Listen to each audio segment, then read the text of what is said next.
Palavra da Verdade, com Hernandes Dias Lopes. Eu quero partilhar o texto de Marcos, capítulo 4. Peço que você abra sua Bíblia comigo. Evangelho de Cristo, conforme o registro de Marcos, capítulo 4, versos 35 a 41. Após a leitura do texto, peço a sua gentileza de manter a Bíblia aberta nesta passagem.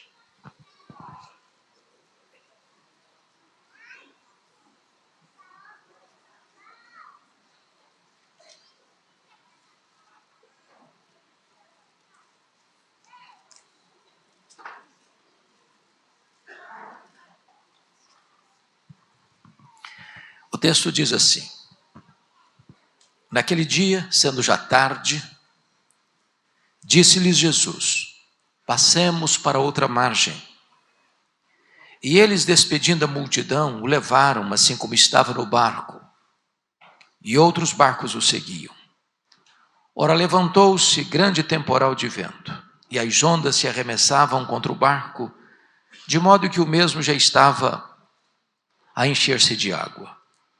E Jesus estava na popa, dormindo sobre o travesseiro. Eles o despertaram e lhe disseram: Mestre, não te importa que pereçamos? E ele, despertando, repreendeu o vento e disse ao mar: acalma-te, emudece. O vento se aquietou e fez-se grande bonança. Então lhes disse: por que sois assim tímidos? Como é que não tendes fé? E eles, possuídos de grande temor, diziam uns aos outros: quem é este que até o vento e o mar lhe obedecem? Amém. Eu quero tratar sobre o seguinte tema: não desanime, Jesus está no controle. À guisa de introdução, quero fazer aqui 4 declarações. A primeira delas é que as tempestades existem e elas são inevitáveis. Não vivemos numa estufa, não vivemos numa redoma de vidro, vivemos não num jardim grinaldado de flores. Na vida é impossível passar sem enfrentar tempestade. Elas vêm para todos, ricos e pobres, doutores e analfabetos, empresários e empregados, governantes e governados, crentes e descrentes. Não passamos incólumes, imunes neste mundo. Todos nós enfrentamos tempestades. Se você está enfrentando uma agora, você não é uma exceção. Outros irmãos como nós, mundo afora, estão passando pelas mesmas tempestades. A segunda declaração que quero fazer a título de introdução é que as tempestades não apenas são inevitáveis, elas são também imprevisíveis. Elas chegam de súbito, nos colhem de surpresa, chegam sem mandar aviso prévio e às vezes nos põem de ponta cabeça. É uma doença grave, é um divórcio doloroso, é um luto traumático, é uma traição do sócio da empresa, é uma decepção amorosa, é um filho que se desvia dos caminhos de Deus, é uma situação que você nunca imaginou passar na vida, mas está passando. As tempestades chegam nas horas menos esperadas e transtornam a nossa vida. Talvez pudéssemos ilustrar esse ponto com a geografia desta passagem. Todos vocês sabem que o chamado Mar da Galileia é um lago de águas doces. O maior reservatório de águas doces do Oriente Médio. Tem 21 quilômetros de comprimento por 14 de largura. Esse lago da Galileia está a 220 metros abaixo do nível do mar Mediterrâneo. Ele está encurralado por montanhas. Do lado oriental, as montanhas de Golã, do lado ocidental, as montanhas da Galileia. Ali acontece um fenômeno muito curioso. No extremo norte de Israel, não tão longe dali, está o monte mais alto da nação, o Monte Hermon, cujo cimo sempre fica coberto de gelo. De vez em quando, os ventos gelados descem desta montanha, encurralado pelos montes, batem na superfície do lago. Sol a pino, dia claro, começa uma súbita tempestade de vento. É muito provável que tenha sido isso que ocorreu aqui nesse caso. Eles entram no barco, não tem tempestade. O percurso era muito curto, no máximo 1 hora. E eles são colhidos por uma tempestade convulsiva. Enfrentam uma terrível borrasca. É assim na vida. Você sai de casa como um dia qualquer e enfrenta um acidente. Você vai ao médico para o exame de rotina, descobre que está com uma doença grave. O casamento de 20 anos de harmonia, um fato acontece e a relação se transtorna. É uma situação que você nunca esperava passar, mas está passando, porque as tempestades são imprevisíveis. A terceira declaração que quero fazer, a título ainda de introdução, é que as tempestades são também inadministráveis. Aqueles discípulos conheciam o mar da Galileia. Parte deles eram pescadores que nasceram ao redor daquele lago. Conheciam cada palmo daquele lago. Já tinham passado certamente por outras circunstâncias semelhantes, mas triunfado e superado o problema. Eu imagino que eles pensaram também, vamos resolver o problema. Temos conhecimento, temos experiência, mas não conseguem. O barco está à deriva, rodopiando no meio do mar, surrado pelos ventos que fuzilam aquele barco frágil. E eles não conseguem mais controlar a situação. É assim também na vida. Há situações que você não tem forças para resolver. Você não tem poder para resolver. Algumas coisas que outrora pareciam tão simples, tão domésticas, de repente ficam estranhas.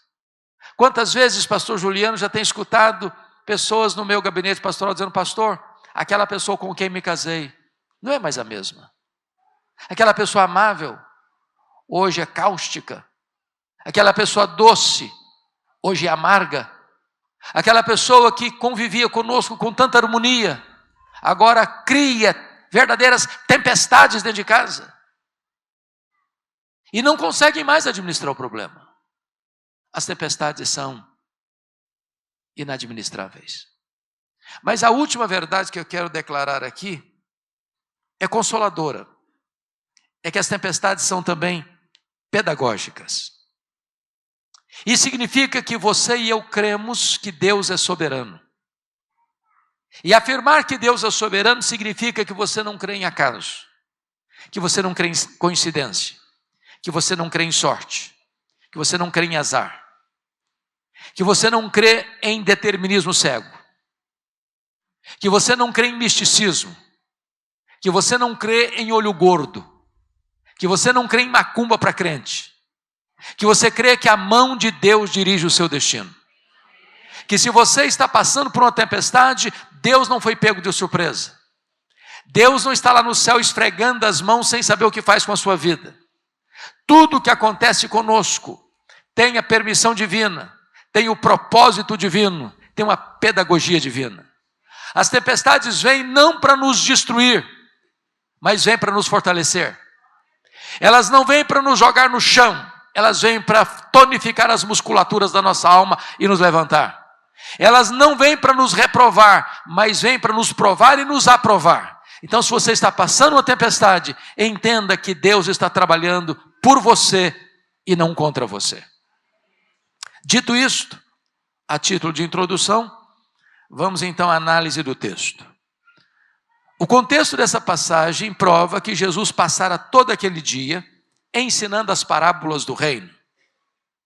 E se você já deu aulas, se você já pregou o dia todo, se você já falou o dia todo, Ao final do dia, óbvio, você está exausto e cansado. E então diz a Bíblia que Jesus, sendo já tarde, entra no barco com os seus discípulos e disse para eles: passemos para outra margem. E pega um travesseiro, vai lá para a popa do barco, deita e dorme. Ele era perfeitamente homem. Enquanto navegam, a tempestade vem, subitamente. E eu fico até escutando Pedro dizendo para os seus colegas: vamos deixar o mestre descansar. Nós temos conhecimento, nós temos experiência, nós sabemos resolver o problema. Mas não conseguiram. O barco era surrado pela fúria das ondas. O vento era furioso. O barco rodopiava no meio do mar. Quando eles perceberam que o barco estava se enchendo d'água, que a morte estava mostrando para eles a sua carranca, eles recorrem a Jesus com uma pergunta em tom de censura: mestre, não te importa que pereçamos? E diz a Escritura que Jesus se levanta, repreende o vento, repreende o mar e diz: acalma, sossega. E o vento recolhe as suas recâmaras, o mar, como uma fera selvagem, se amansa. E Jesus então pergunta para eles: por que sois assim tímidos? Como é que não tendes fé? E eles, diante de um milagre tão insólito e extraordinário, perguntam uns para os outros assim: quem é este que até o vento e o mar lhe obedecem? Se perceberam comigo, esta passagem está regida por 3 perguntas. A primeira pergunta está aí no versículo 38. É a pergunta dos discípulos a Jesus: mestre, não te importa que pereçamos? A segunda pergunta é a pergunta de Jesus para os discípulos: por que sois assim tímidos? Como é que não tendes fé? E a terceira pergunta é a pergunta entre os discípulos: quem é este que até o vento e o mar lhe obedecem? Ora, se o texto está regido por essas 3 perguntas, é sobre elas que passaremos a conversar com vocês daqui para frente. Então vejamos a primeira pergunta: mestre, não te importa que pereçamos? E esta pergunta, pastor Juliano, é a minha pergunta, é a sua pergunta, é a nossa pergunta.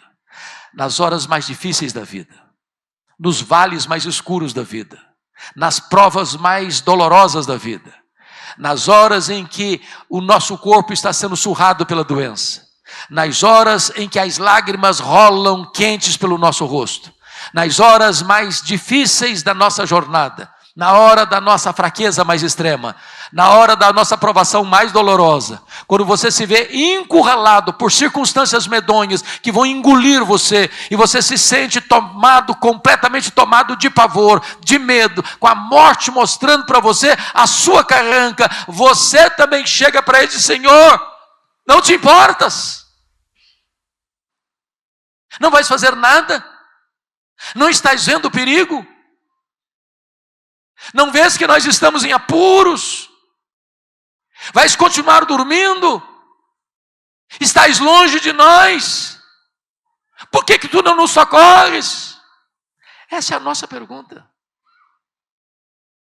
A grande pergunta no texto é: por que os discípulos estão fazendo esta pergunta para Jesus em tom de censura? O que não estava bem resolvido na cabeça deles?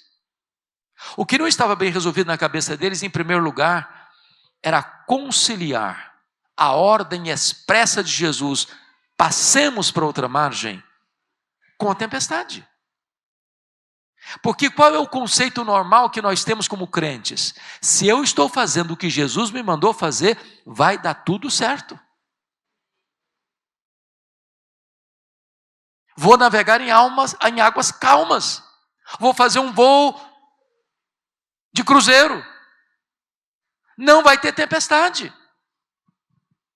Quem nasceu num berço cristão, lembra-se daquela música lá da infância. Com Cristo no barco tudo vai muito bem, vai muito bem. Com Cristo no barco tudo vai muito bem. O problema é que Jesus está no barco e não está nada bem. Está nada bem. Você é crente, está passando um baita de um problema. Você é fiel a Deus, está enfrentando uma tempestade na sua casa. Você é dizimista fiel, está desempregado. Você é um homem de Deus, uma mulher de Deus, cheio do Espírito Santo, está sendo surrado pela dor de um câncer.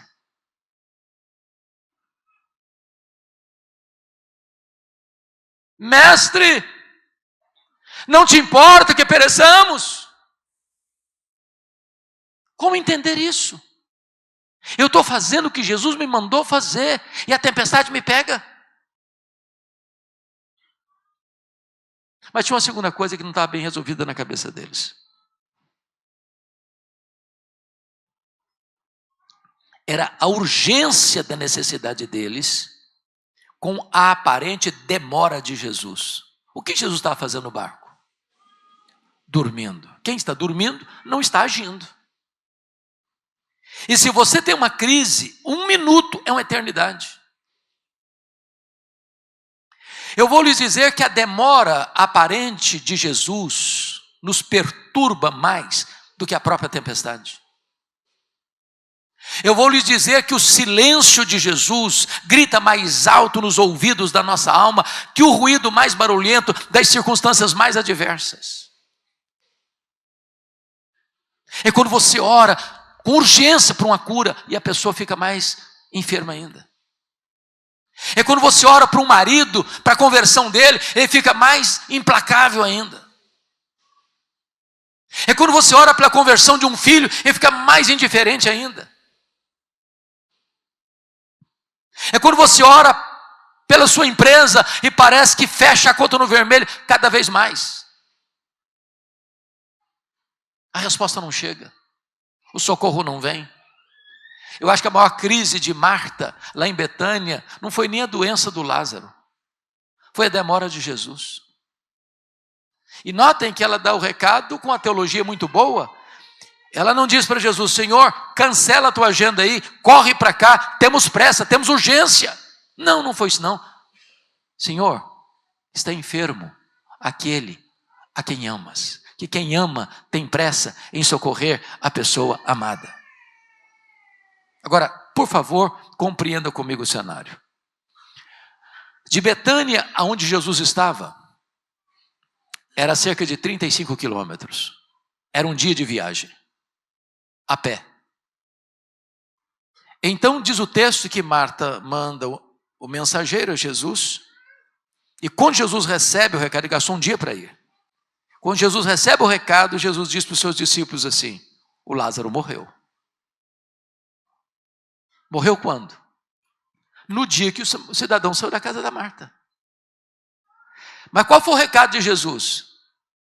Esta enfermidade não é para a morte, é para a glória de Deus. Agora o cidadão pega o segundo dia de viagem e chega lá e diz para Marta: ô Marta, Jesus mandou dizer que essa enfermidade não é para a morte, não é para a glória de Deus, mas o Lázaro já estava morto e sepultado. Olha o nó na cabeça da Marta. Aí Jesus fica mais 2 dias onde estava. Se o homem gastou um dia para ir, mais 2 dias são 3 dias. No 4º dia Jesus Cristo vai. Quando chega lá, o Lázaro está morto e sepultado há 4 dias. A Marta ficou tão angustiada e tão triste e tão amargurada que quando Jesus chegou, ela nem deu bom dia para ele, nem disse shalom para ele. Se tu estiveres aqui, meu irmão não teria morrido. O senhor chegou tarde demais, agora não adianta mais. A pergunta é: por que Jesus esperou até o 4º dia? Havia uma crença entre os rabinos que um morto poderia ser ressuscitado, como Deus fizera através de Elias e de Eliseu, até o 3º dia. Mas a partir do 4º dia, dentro da crença rabínica, nenhum homem poderia ser o instrumento de Deus na operação desse milagre. Só o próprio Deus em pessoa podia fazê-lo. Jesus espera até o 4º dia, para que a nação de Israel entendesse que ele não era apenas um grande homem entre os homens, ele era o próprio Deus entre os homens. Quando Jesus parece demorar, não é porque ele está longe, não é porque ele está distante, não é porque ele está indiferente, é porque ele está preparando algo maior e melhor para a nossa vida, porque não há Deus como o nosso que trabalha para aqueles que nele esperam. Então diz o texto que Jesus, diante da pergunta em tom de censura, se desperta e repreende o vento e repreende o mar. Isso é maravilhoso, sabe por quê? Porque o vento tem ouvidos e o mar escuta a voz do Criador. Ele dá uma ordem e o sol para. Ele dá uma ordem e as estrelas aparecem, cada uma pelo seu nome. Ele dá uma ordem e o vento cessa. Ele dá uma ordem e o mar se acalma. Ele dá uma ordem e a enfermidade cessa. Ele dá uma ordem e os demônios saem. Ele dá uma ordem e os anjos obedecem ao seu comando. A sua voz é poderosa. E a sua voz ecoa aqui nesta noite. Então, depois que Jesus acalma as circunstâncias, Jesus vai acalmar os discípulos, perguntando para eles assim, é a segunda pergunta do texto, no verso 40. Agora é a pergunta de Jesus para eles. Por que sois assim tímidos? Como é que não tendes fé? Há uma coisa que eu chamo a atenção de vocês. Há 2 registros de Jesus acalmando tempestade nos evangelhos. Aqui Jesus primeiro acalma a circunstância para depois acalmar os discípulos. Lá em Mateus 14, 22 a 33, numa outra tempestade, Jesus não está no barco, Jesus vai caminhando sobre o mar. Lá ele primeiro acalma os discípulos, para depois acalmar a circunstância. Primeiro Jesus disse, tende bom ânimo, sou eu, não tenham medo. E então ele acalma a tempestade. A pergunta é, por que Jesus muda de método? Por quê? De uma tempestade para outra. É porque tem hora que a tempestade que assola a sua vida está fora de você. Tem hora que a tempestade que assola a sua vida está dentro de você. Tem hora que o seu problema não é a circunstância, é o sentimento. Tem hora que o seu problema é o seu sentimento mais do que a sua circunstância. E Jesus está aqui nesta noite, e Ele sabe quando a tempestade está fora, e Ele sabe quando a tempestade está dentro, e Ele é poderoso para acalmar a tempestade do seu coração, e Ele é poderoso para acalmar a tempestade da sua circunstância. Por que sois assim tímidos? Como é que não tendes fé? Em outras palavras, por que vocês estão com medo? Agora, por favor, transporte-se comigo para o mar da Galileia. Está de noite. A tempestade está assolando o barco. O barco está se enchendo d'água. A morte está mostrando para eles a sua carranca. Estão à beira de ir a pique, ao naufrágio. Você estaria com medo? Estaria. Me permita dizer isso. Eu só fiz um cruzeiro grande em toda a minha vida. Fiz vários cruzeiros pequenos. Navio grande só fiz um. Saiu de Santos para as praias do interior do Rio. Era um congresso a bordo. Vocês estavam lá. É isso mesmo. Meus irmãos, eu prometi a mim mesmo nunca mais fazer outro cruzeiro na vida. Foi horroroso. Foi terrível. Ondas de 5 metros. Todo mundo ficou nauseado. Saía para ir para um jantar, cambaleando pelos corredores e voltava vomitando pelo corredor sem chegar no restaurante. Quando nós saímos, sabendo que tinha 8 horas na volta, não dá para dizer, para que eu quero descer. Eu fiz uma oração desesperada, falei, meu Deus, ou eu durmo ou eu morro, eu não aguento isso. Agora imagina um barquinho frágil, rodopiando no meio do mar, de noite. E Jesus pergunta assim, por que vocês estão com medo? Por que vocês não têm fé? A grande pergunta é por que aqueles discípulos deviam ter fé e não medo. Primeiro, eles deviam ter fé e não medo por causa da promessa de Jesus. Passemos para outra margem. Se Jesus disse passemos para outra margem, qual era o destino deles? A outra margem. Então eu vou lhes proferir uma palavra uma frase. Se vocês esquecerem o meu sermão, mas lembrarem dessa frase, me dou por satisfeito nesta noite. E a frase é esta: promessa de Deus e realidade são a mesma coisa. Pode repetir comigo, toda a igreja? Promessa de Deus e realidade são a mesma coisa. Deus nunca permitiu que uma promessa sua caísse por terra. Em todas as suas promessas nós temos o sim e nós temos o amém. Deus vela pela sua palavra em a cumprir, porque Ele é o avalista da sua própria palavra. Se Deus falou, Ele vai cumprir. Você não tem que ter medo, você tem que ter fé. Segundo lugar, por que eles deviam ter fé e não medo? Por causa da presença de Jesus. Jesus estava dentro daquele barco. E quem é Jesus? É o Criador do céu, é o Criador da terra, é o Criador do mar, é o Criador do vento, é o Criador do universo, é o todo-poderoso Deus. A criatura não pode vencer o Criador, a criatura está debaixo da autoridade do Criador. Aquele barco não podia afundar porque Jesus estava ali. Quando você é crente, você enfrenta a tempestade, mas quando Jesus está dentro do barco, naufrágio não tem.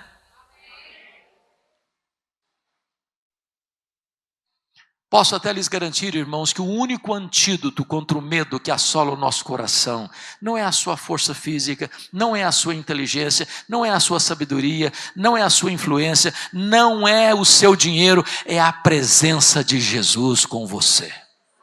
Ainda que eu ande pelo vale da sombra da morte, não temerei mal nenhum, porque tu estás comigo.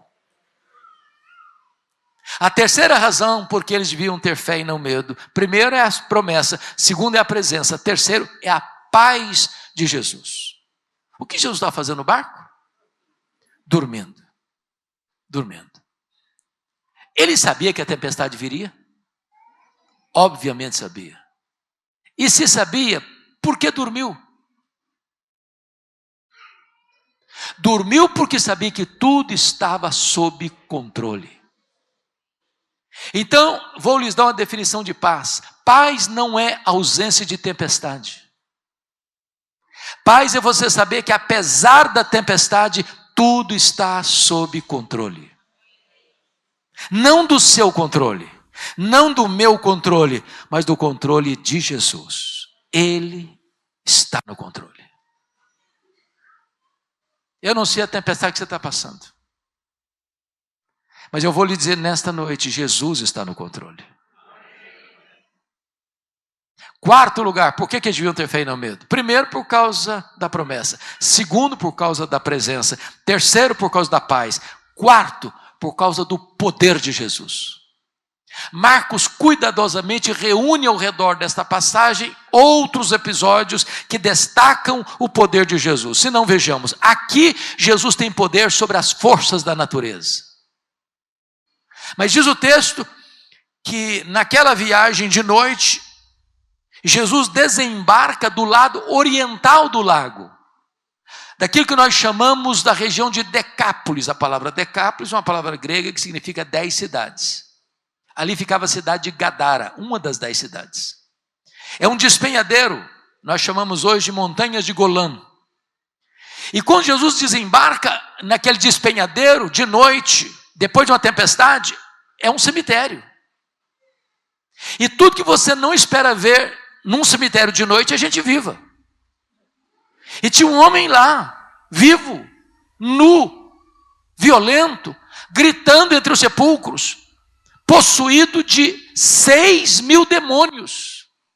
Legião é uma corporação romana de 6.000 soldados, a mais temida máquina de guerra do Império Romano. Onde uma legião passava, tudo destruía. Tem dentro de um único homem 6.000 demônios. E Jesus faz uma viagem de noite, depois de uma tempestade, para uma região gentílica, para dentro de um cemitério, porque no reino de Deus não tem lata de lixo, no reino de Deus não tem vida irrecuperável, para Jesus não tem casamento sem solução, para Jesus não tem ninguém que esteja descartável. Ele é todo poderoso para libertar os cativos, e ele viaja para aquele local, para libertar aquele homem dos demônios, e para fazer dele um missionário para a sua terra. Sabe por quê? Jesus tem poder sobre a natureza. Jesus tem poder sobre os demônios. Mas quando Jesus desembarca, voltando para a sua cidade de Cafarnaum, tem uma multidão à espera dele. E no meio dessa multidão tem uma mulher com um problema grave, de uma hemorragia crônica, há 12 anos. Essa mulher já tinha esgotado todos os recursos da medicina. E ela pensou: se eu apenas tocar na orla das vestes de Jesus, eu ficarei livre do meu mal. Por que ela pensa isso? Ela é anônima, essa mulher não tem nome. Sabe por que ela não tem nome? Porque ela não podia estar ali. Ela era cerimonialmente impura. Quem tocasse nela ficava cerimonialmente impuro. Ela seria enxotada do meio da multidão. Mas ela está ali movida por uma esperança: se eu apenas tocar na orla das vestes de Jesus, eu ficarei livre do meu mal. E diz a Bíblia que ela encosta na orla das vestes de Jesus e imediatamente a hemorragia é estancada, a cura chega, a libertação vem, a bênção explode na sua vida. E Jesus diz para os seus discípulos assim: alguém me tocou. E os discípulos, regidos por uma lógica cartesiana, disse: Senhor, desculpa, mas a fala do Senhor não faz sentido não. Nós estamos no meio de uma multidão, está todo mundo te encostando, está todo mundo te espremendo. O Senhor fala que alguém me tocou. E Jesus diz: alguém me tocou porque de mim saiu o poder. Porque tem muita gente que se encosta em Jesus, mas poucas pessoas tocam em Jesus com o toque da fé. O problema é que agora essa mulher está diante de Jesus para encontrar nele salvação. E eu quero dizer para você que Jesus tem poder sobre a natureza, tem poder sobre os demônios, mas ele tem poder sobre as enfermidades. Irmãos, a última palavra não é da ciência. A última palavra não é da medicina. A última palavra é de Jesus. Para ele não tem doença incurável, para ele não tem diagnóstico fechado, agora não tem mais jeito, agora pode ir para casa que acabou. Não, para Jesus tem jeito. Tem jeito. Permita-me compartilhar isso com vocês. Eu estava fazendo uma visita no hospital, lá em Vitória. E quando eu chego, tinham 3 pessoas da minha cidade, interior lá do Espírito Santo. E dentre essas 3 pessoas, uma jovem estava com um problema, um tratamento de câncer muito sério. E lá no interior não tinha CTI, não tem até hoje, nessa cidade. Então o médico que acompanhava disse: filha, você tem que ir para Vitória, aqui não tem mais condições de continuar o tratamento, você precisa de um CTI. Sua situação se agravou demais, a metástase é muito grave, muito séria, você precisa de um CTI. Só que ela não tinha plano de saúde e no hospital não tinha vaga no CTI. Eu era amigo do diretor, conversei com ele, falei: pastor, não funciona assim. Não dá para tirar um paciente e botar outro. Hoje é impossível. Eu fiquei um pouco frustrado. E fiz uma coisa, irmãos, que eu não tenho o hábito de fazer. Não me lembro se eu fiz outra vez.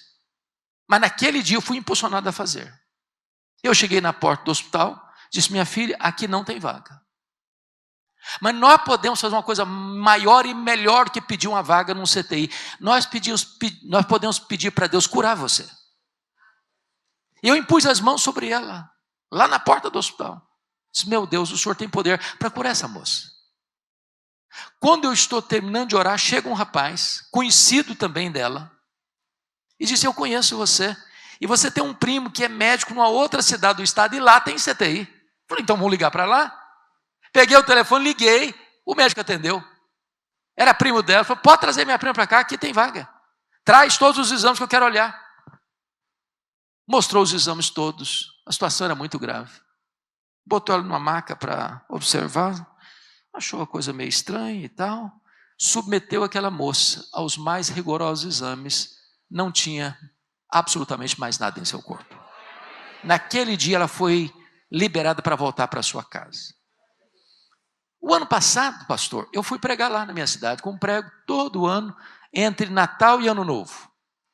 E aí eu estou lá, tirando algumas fotos com os irmãos depois do culto, chega uma senhora muito bonita, e me faz uma pergunta que nunca se faz a um pastor. O senhor está lembrado de mim? Essa pergunta, por favor, não me faça, porque eu vou ficar constrangido. Eu olhei para ela, tornei a olhar, olhei de novo. Ô, minha irmã, só me desculpe, mas não estou lembrado, não. Ela me disse, eu sou aquela moça que há mais de 20 anos o senhor orou por mim. Deus me curou naquele dia e nunca mais eu tive nenhum problema de enfermidade. O Senhor tem autoridade sobre a natureza, sobre os demônios e sobre as enfermidades. Mas no meio dessa multidão tem um outro problema. Tem um pai muito aflito. É o Jairo. É o chefe da sinagoga. A sua filhinha de 12 anos está morrendo. E ele tem um sério problema para ir a Jesus, porque se você ler Marcos capítulo 3, foi lá na sinagoga que ele era o chefe, a sinagoga de Cafarnaum, que Jesus fez uma cura em dias anteriores, num sábado, de um homem com a mão mirrada, e o resultado daquilo é que os fariseus, os escribas, se juntaram aos herodianos para matar Jesus. Portanto, ir a Jesus era se indispor com a liderança religiosa daquela congregação, daquela sinagoga. Mas ele vai, ele tem um problema urgente, a sua filha está muito mal, ele quer ver a sua filha curada. E diz, Jesus, vão comigo, e impõe as mãos sobre minha filha para ela ficar curada. E Jesus vai com ele. Foi quando surgiu o problema dessa mulher, hemorrágica. Pastor, eu tenho hora que eu olho esse texto, eu fico assim, me colocando no lugar do Jairo. Eu fico pensando assim, ele até fala para Jesus, o senhor já resolveu o problema dessa mulher, vão comigo, larga essa mulher para lá, está resolvido o problema dela. Eu tenho pressa, a minha filha está viva, eu tenho que ter solução para o meu problema. Vão comigo, Jesus, larga logo aí, vão comigo, Jesus, vão, Jesus. Quando ele está nesse dilema todo, chega alguém da sua casa e não incomodes mais o mestre. A sua filha acabou de morrer. O mundo desabou na cabeça dele. E Jesus olha para ele e diz, não temas, crê somente. Quando Jesus chega naquela casa, lá estava o coral da morte. E entra sobranceiro o solo da ressurreição.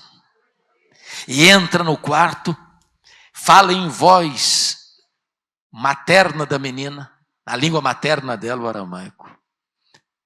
E disse, Talita cumi. É a mesma palavra que a mãe diz para uma menina que está na hora de acordar para ir para a escola, tem dificuldade de levantar. Menina, está na hora de levantar. A morte soltou as garras da menina e ela ressuscitou. Porque Jesus tem poder sobre a natureza, Jesus tem poder sobre os demônios, Jesus tem poder sobre as enfermidades e Jesus tem poder sobre a morte.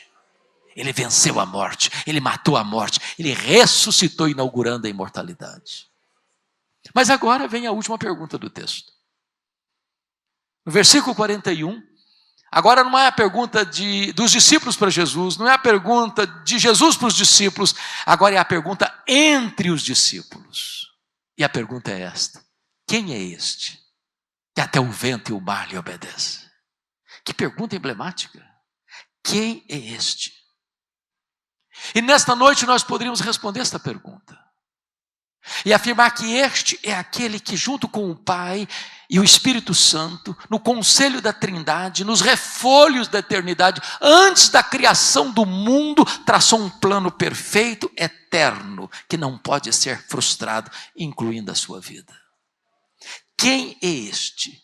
Este é o Criador do próprio universo, porque todas as coisas foram feitas por intermédio dele, e sem ele nada do que foi feito se fez.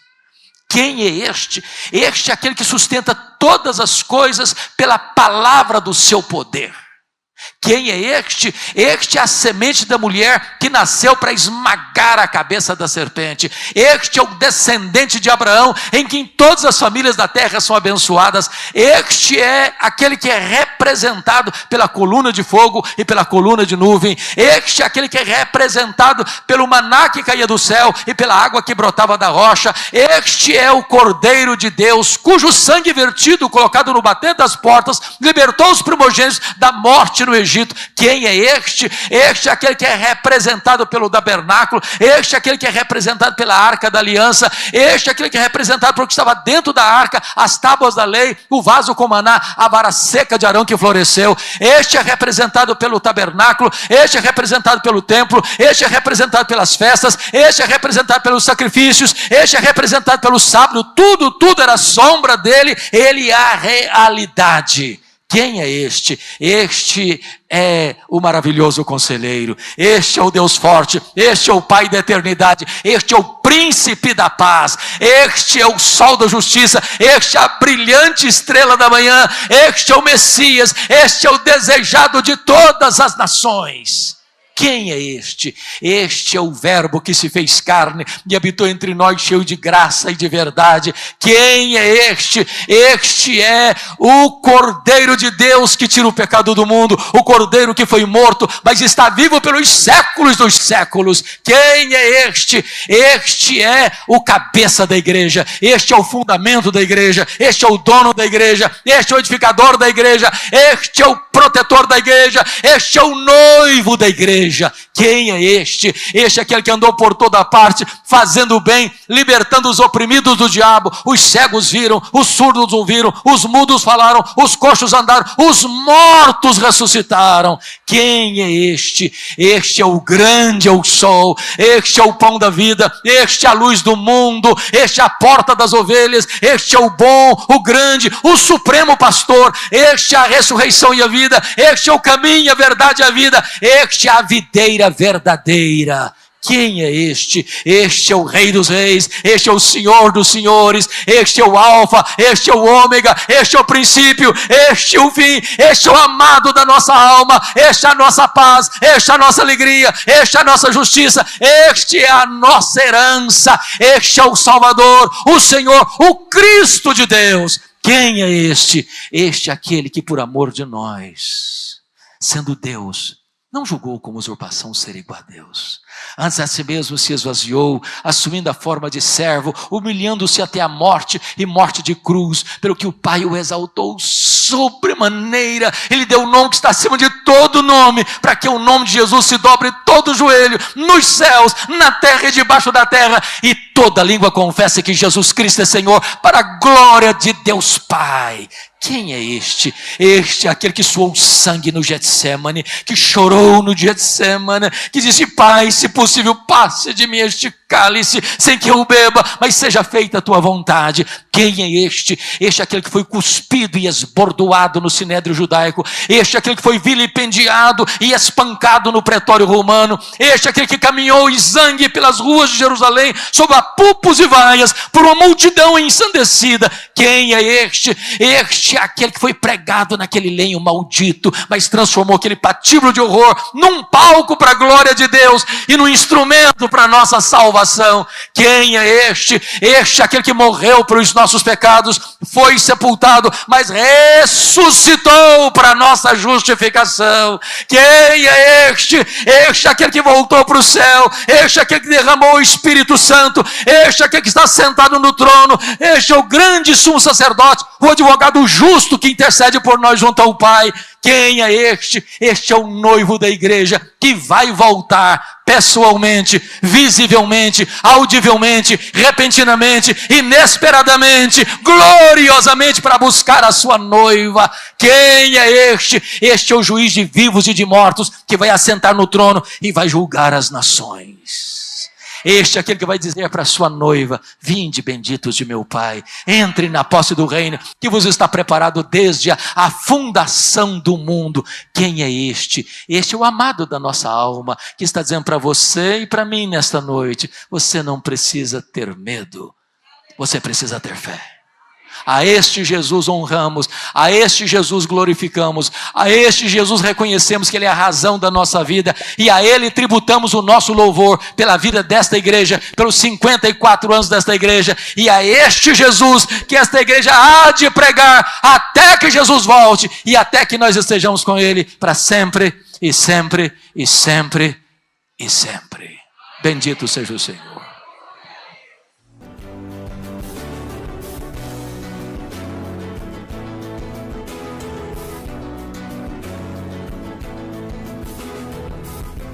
Palavra da Verdade, com Hernandes Dias Lopes.